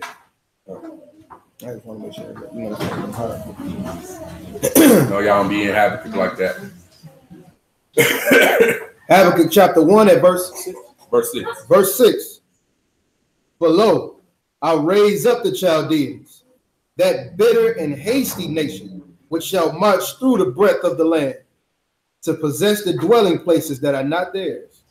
They are terrible and dreadful. Their judgment and their dignity shall proceed of themselves. Their horses also are swifter than the leopards, and are more fierce than the evening wolves. And their horsemen shall spread themselves. Their horsemen shall come from far. They shall fly as the eagle that hasteth to eat. The swiftest of eagle fly.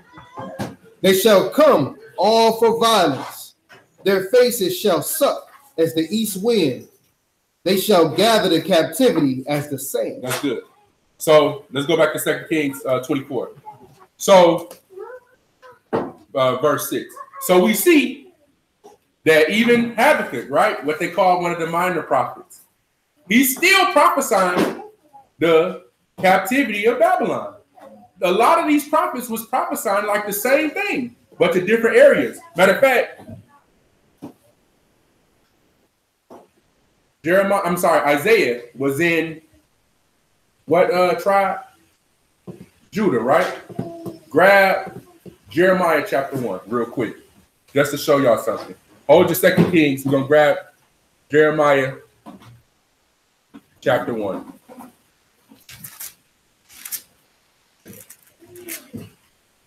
Chapter 1 and verse 1. Jeremiah chapter 1 and 1. The words of Jeremiah, the son of Hezekiah, of the priests that were in Anathoth. So he was one of the sons of the priest that was in Anathoth. Where's Anathoth? Go ahead. In the land of Benjamin. In the land of Benjamin. Still in the southern kingdom. But yet he was one son of the priest that was in Benjamin. Isaiah in Judah. Like these people was all around similar time periods, right? But we may not know that just because of the way that the book is constructed. But they was in similar time periods, but different areas. So they given the same prophecies that, yo, this is about to happen. This is going down. It's happening. Right? So back to 2 Kings 24 and verse 6. We almost done. 2 Kings chapter 24, verse 6. So Jehoiakim slept with his fathers, and Jehoiachin, his son, reigned in his stead. And the king of Egypt came not again any more out of his land. For the king of Babylon had taken from the river of Egypt unto the river Euphrates all that pertained to the king of Egypt. So the king of Babylon came through and even smashed out the Egyptians. Nebuchadnezzar was a bad dude. Babylon was cold. Like you heard what they said in Habakkuk. Like these dudes, they horses is swift like wolves, and you know all these different things, and they come as swift as the eagle fly. You know, I heard that somewhere too.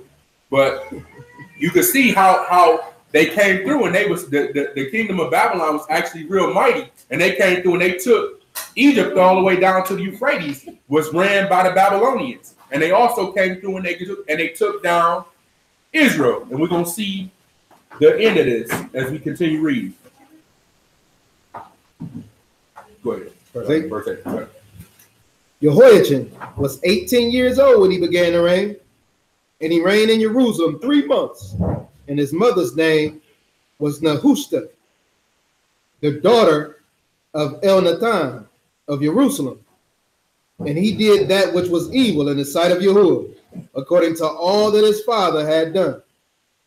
At that time, the servants of Nebuchadnezzar, king of Babylon, came up against Jerusalem, and the city was besieged. And Nebuchadnezzar, king of Babylon, came against the city, and his servants did besiege it. And Jehoiachin, king of Yehuda, went out to the king of Babylon, he and his mother, and his servants, and his princes, and his officers. And the king of Babylon took him in the 8th year of his reign. And he carried out thence all the treasures of the house of Yahuwah. Yep. And all that stuff that they heard, that they saw when they went and hollered at Hezekiah, right? They took all the treasures up out of that boy. And the same prophecy that Hezekiah had made.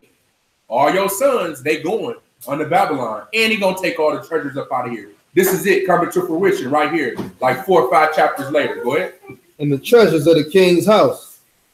And cut in pieces all the vessels of gold which Solomon, king of Israel, had made in the temple of Yahuwah, as Yahuwah had said.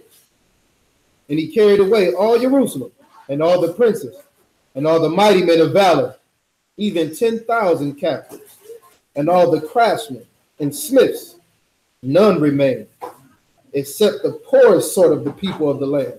And he carried away Jehoiachin to Babylon, and the king's mother, and the king's wives, and his officers, and the mighty of the land. Those carried he into captivity from Jerusalem to Babylon. And all the men of might, even 7,000, and the craftsmen and the smiths 1,000. All that were strong and apt for war. Even them, the king of Babylon brought captive to Babylon.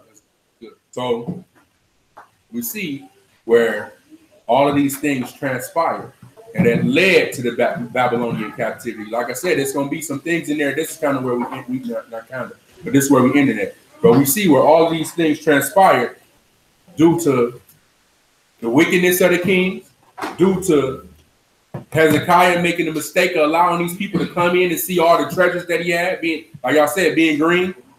Hezekiah being green, like all of these things transpired because of these reasons in particular. But if you don't really read it and give it its due diligence to find out that all of these things is really how the Bible is constructed. 2, that these people was prophesying at the same time. 3, that these kings and these names is actually pertinent information. You know, all of this stuff kind of take place for a reason, but a lot of times we skip over it. And a lot of times we don't read it. And a lot of times we don't get the understanding of it to even be able to relate something else to it, because we kind of get enamored with the, oh man, did you see that over there? Oh, that, you know what I'm saying? And sometimes it don't connect. Because I remember reading some of this stuff in the past, thinking that it connected to something else, and it don't. So you really read it in its entirety and find out what, and get the true understanding of what it's talking about. So with that I say, you got any questions? We open the floor for questions or comments. Praise the Most High. That's you would show me a better way of precept. It's good to read it in its entirety. To really start, like at one point in time, I have made an effort to read things from the beginning to the end. So I read like the book of Jeremiah, like all the way from the beginning to the end, not in one sitting, but I just piece by piece by piece. Every morning I would read another portion and another portion and another portion, to the point where I was able to get a full understanding of that book. But then as you continue to read other things and you see it connect, like, oh man, I remember reading that in Jeremiah. Like, oh yeah, I remember reading that back in, you know what I'm saying? So even that little tidbit that we seen, that it showed that Manasseh had did worse than what the Amorites did, right? And you take that little portion and you're able to relate it back and say, oh, I remember the Amorites was mentioned way back here in Genesis, you know, and it gives understanding as a real good understanding as to what's really happening and how you can't put some of these prophecies and everything ain't America. Like it's just not true. I really thought Amorite was another word for America. They just spelled it wrong. They ain't spell it wrong. No, sir.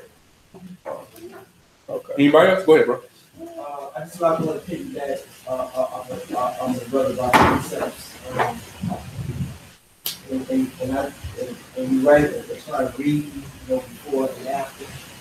And sometimes when you go from this place to this place and this place to that place, it's good, but if you don't get all of the scriptures, you're gonna miss something. Yeah. And that's I'm all about that. When the day started, I'm still studying that. And when you go to let's say Leviticus 23 and 30, I think it's 32, when they talk about the Day of Atonement, they talk about evening, so you celebrate your Sabbath. And then you use that precept, and you go to another precept that all talks a little bit about that evening thing, you can get misconstrued. When you use all of the scriptures and you make a comparison to evening to morning scripture, it outweighs it by about 8 times. Yeah, probably think about 108 times. Yeah. But when I say 8 times, it's a lot. It is definitely, because those other scriptures that you think are perceived are given the perception of evening to evening. They actually bring light to them and show what those are really saying. Right. Yeah, but yeah, I agree with you 100%. And one more last thing about that, when you're doing a study, if you don't capture all the main kind of words, and like for example, with the day started with something, or if you don't understand what tomorrow is, those are like pre-studies before you get to the study. Tomorrow, early, the word morning, the word dawn. You got to do all that and get understanding that before you start really getting to the day. Yeah, and see a lot of that kind of stuff, like I get as we're going. You know what I'm saying? As I'm reading through and I come across a word that I'm not really sure what this means, I always look it up, or I highlight it, or I, to make sense of it. Because it's a lot of stuff that you come across when you're reading, and you might read over it because you ain't reading for the depth that's there. Like my ox say, you top reading. You know what I'm saying? You ain't reading to get a full understanding. But when you really read to get the understanding, you gotta look up words. You know what I'm saying? There's certain words in English that I still don't really know what they mean. But I always look them up in the Hebrew if I come across them. I'll be like, and you will notice when I do my lessons, I always ask, what that mean?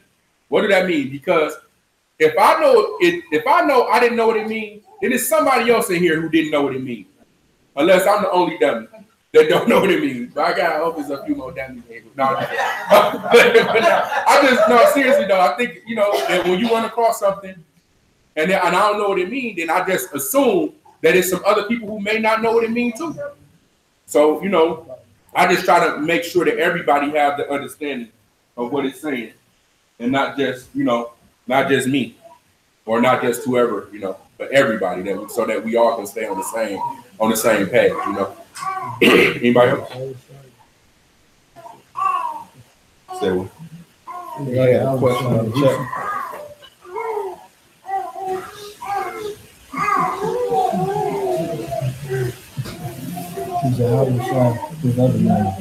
No. Yahushua. Okay. So there's a question asking, is Yahushua the other name for the Messiah? Yahushua. Does anybody know what Lashawan Kadash is? Nobody? Okay. So, Lashawan Kadash is a made-up language. It's made up.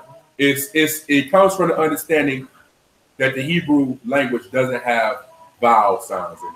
Now, understand, the Hebrew language did not have written vowels. Originally, in the scrolls, there were no written vowels. However, the vowel sounds and inflections and tones are still present.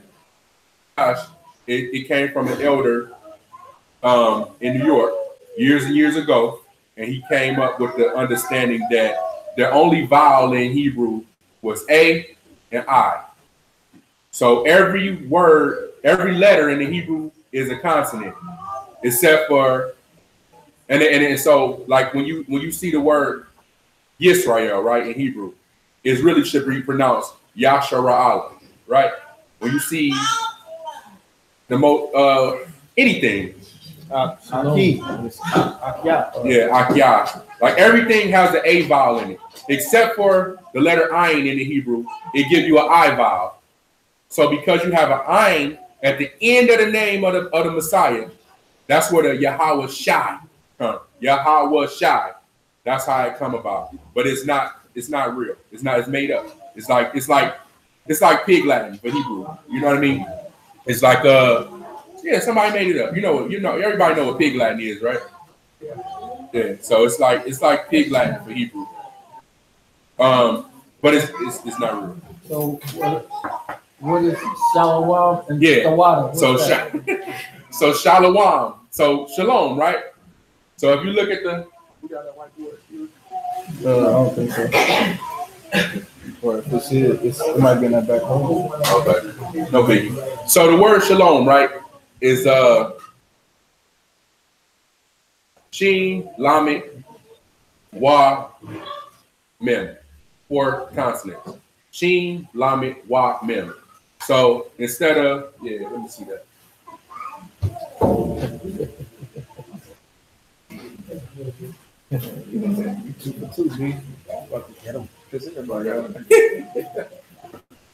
No American. Hey, you take away this shot. I heard this. I got a marker.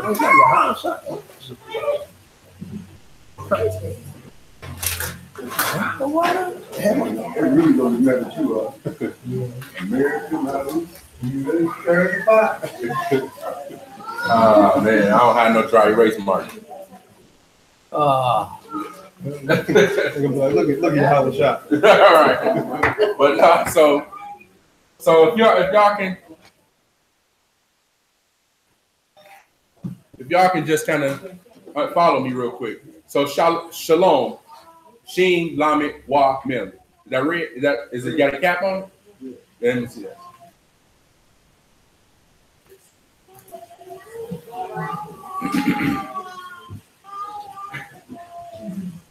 Thank you, sir.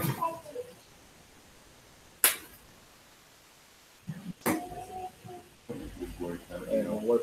Yeah, it don't work. So I try to explain it best I can. Shin, Lamed, Wa, Mem. Shalom, right? So it's dry erase. Yeah, it's all good. Don't worry about it. But so with the understanding of Hebrew, the Shin make it as a sh sound, sh, like sh. The Lamed make an L sound, sh, l, sh, l. The Wa is a vowel. It makes an O sound, shalom, and the Mem make an M sound, shalom, right? But with the Lashawan Kadash, believing that every consonant has only a vowel on it, they say sha, la, wan, and instead of shalom, shalawam. You know what I'm saying? Todah means thank you. Tau, wa, dalit, hey. Tau, wa, dalit, hey. So instead of saying Todah, they'll say Thawada. But thank you. But it's not real. So I'm gonna tell this story. I know my heart gonna get a kick out of it. That's why I brought it up. So we took a Hebrew class, right? Where was you at? We was in Oak Park. We was in Oak Park. We was taking a Hebrew class. Me, Quad, there's a couple other people. We was in the class. So the teacher of the Hebrew class, I don't know if he was born in Israel, but he used to live in Israel. He knows Hebrew. He knows Hebrew, right? So our thing was we want to learn Hebrew. We don't want to learn no Yiddish because that's what they say. That the Hebrew that we see now that they speak in Israel, it ain't Hebrew, it's Yiddish. So we like, man, we don't want to learn no Yiddish. We want to learn Hebrew. So my man handed me my papers, and I was like, the water, and he was like, what? I'm like, the water, like you don't know the water? Like, no, I thought you were teaching. Man, this dude don't know the water. He like, what is it? I'm like, man, that's Hebrew. He like, I'm not saying it's not. I'm not saying it's nothing, but it's not Hebrew. I'm like, what you mean? Like, so I'm, we talking about it. I'm like, so this not. He like, no, that's not Hebrew. Like this, like the first day, right? Like the first day. So all these words, because we used to think that Lashawan Kadash was legit. All these words we thought was Hebrew was not. It just was made up. So we start doing the study on it to find out, like, man, this dude just made this stuff up. And I've spoken to like some elders that like came from that school of thought that learned directly from this dude. And he like, man, he just told us that's what it was, and we ran with it. And we like, okay. Y'all never went to school as a group. You probably never would have known about it because the guy was teaching. You know what I'm saying? Yeah. You never would have done that. Today, you probably just stand whatever, whatever. Probably. Could be. But look at the most. But check it out. Not only that. So as we advanced in the Hebrew class, we was still talking this whole Hebrew versus Yiddish thing. So the Ak knew Yiddish too. He knew Yiddish too. So Quab got the video of him like say the prayer? He say the prayer. He said the Our Father prayer in Hebrew. And he was like, now say it in Yiddish. And he said it in Yiddish. So when you do the study, you find out that Hebrew and Yiddish is so far from each other. Like the only thing that's alike with Hebrew and Yiddish is they use the same letters. But it's not nearly the same. Like Yiddish is closer to English than it is closer to Hebrew. The way you say mother in English, mutter in Yiddish. Father, pater. Summer, zoomer. Yiddish and English is very, very close. Like it's a lot of words that's similar. Let me say that. But mother in Hebrew is im. Father, abba, right? It's completely different. Not even close to being the same. But you learn that as you go. We was young. I thought I was reading some Hebrew.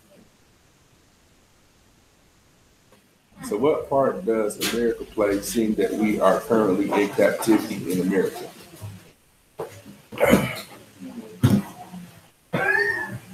Get Isaiah. Oh, let me read the question out loud. It say, what part does America play, seeing that we are currently in captivity in America? So it's just like all the other places that we are. Get Isaiah chapter 11.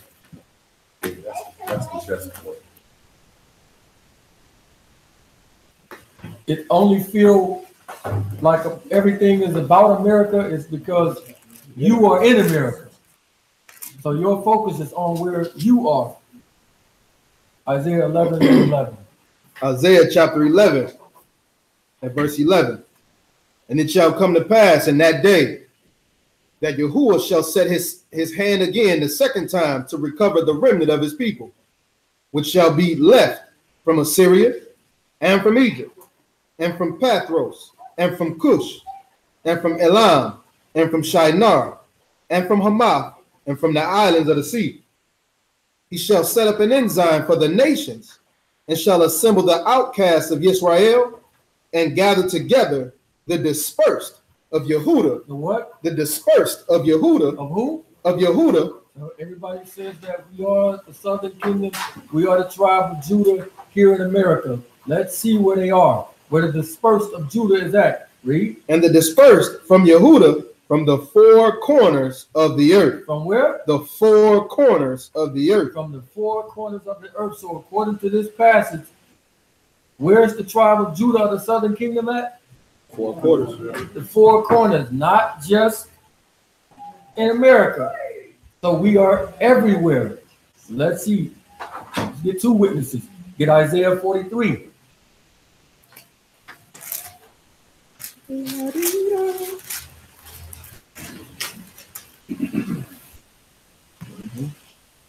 One moment.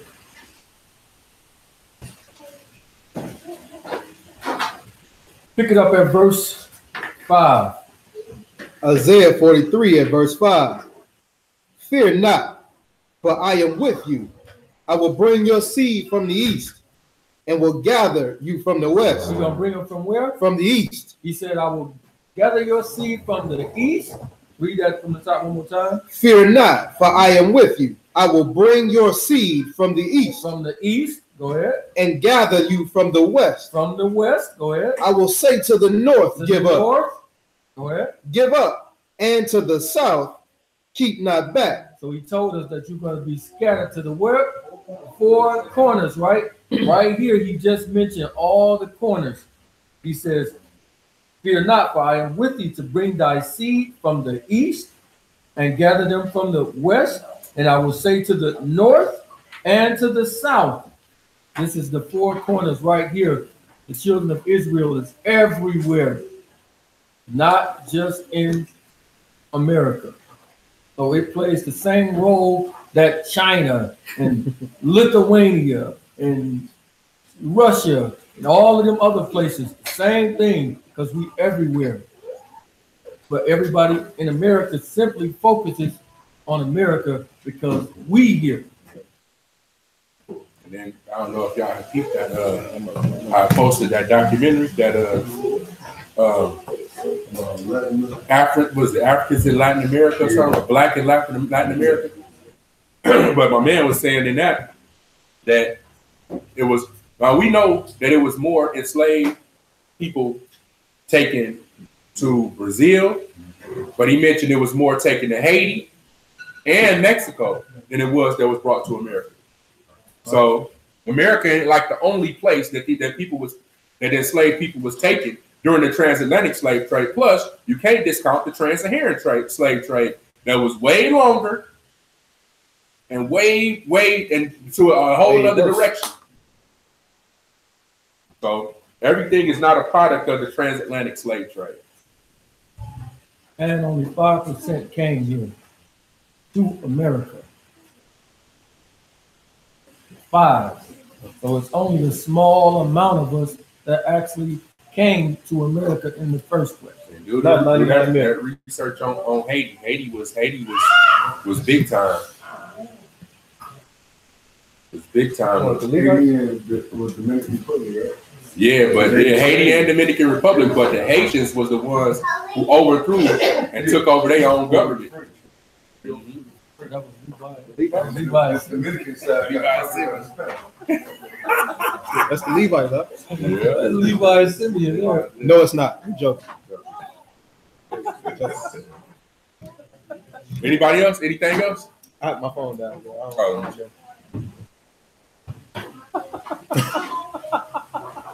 See, I knew that was the priest up there. Levi's Simeon. If y'all want to know what we're talking about, check out the 12 tribes. 12 tribes chart obliterated. Video. It's on should be on both charts. I think I might have copied that one over. It's on the Kenya Code page for sure. Okay, I think that's it. Politicians still going to the grove here in California. I seen a brother say he had a question. Where you go, Ty? After the Messiah died and rose, why couldn't he be touched until after? Y'all see the light? That had to do with the way for the first day of the series. So we at the end of the 400 years captivity. I thought he did that because he was blessing.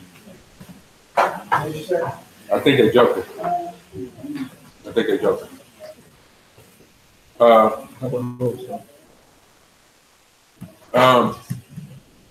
After the question at the very beginning was after the Messiah died, why couldn't he be touched until after the 8th day? Well, if you look at what happened when he was actually when he actually died, it was going into the onset of the Feast of Unleavened Bread, right? So you had the Feast of Unleavened Bread. That's why he had to come down and be put into the tomb before sundown, because it was a feast and it would have made whoever put him in there unclean for the feast. That's why he had to be put in there before sundown. And then you have the Feast of Unleavened Bread, the first day Feast of Unleavened Bread, and you had the first fruits. He'd have been unclean for first fruits as well. And I personally believe that there was a weekly Shabbat that fell in there somewhere too. Is why it had to be, because they went after the Shabbat. So I believe that it fell right in line with those 3 days in particular, is why it was 3 days plus the prophecy. But the reason why nobody went to the tomb in particular because of the feast days. To answer that question. Oh no, he said no jump. So are we at the end of the 400 year?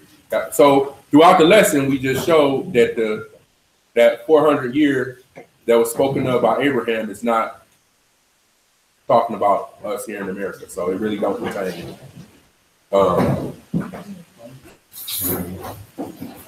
That was earlier. We addressed that.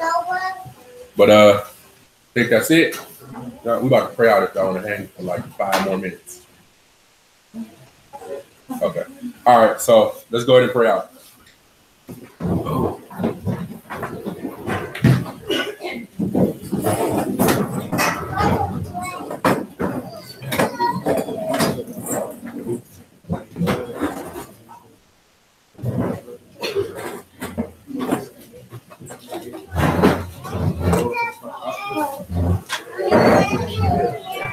I missed something?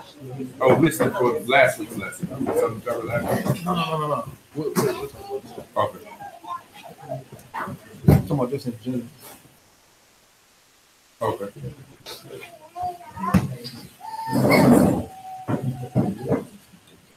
Better cut it out. BJ. Get up, man.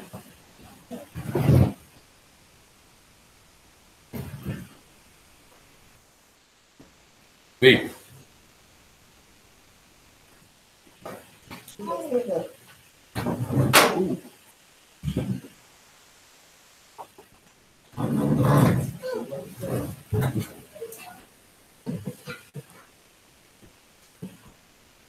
Father God, we come before you, thanking you, Father, for the understanding that was presented, Father. We pray that you would allow that word, Father, to fall on the good soil of our hearts, Father, that you would allow it to be watered, Father, that you would provide the increase, Father, so that we grow into something mighty.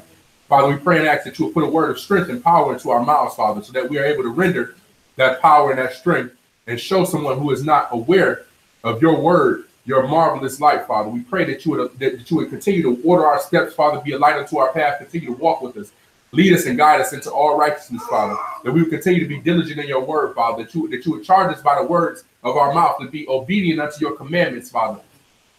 That all these things that we pray for, Father, that you would accept our petition and hear our prayers, Father. Incline your ear to the voice of your people as we stand here on one accord, Father, asking these things from you, Father, asking that you would just continue to be with us, Father, on a daily basis and continue to enlighten us according to your word, according to these scriptures, Father, and we continue to get understanding.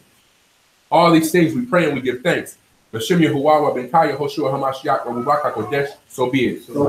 Abinu Shabbat Shemaim. Ikadosh. Shenka. Tabo.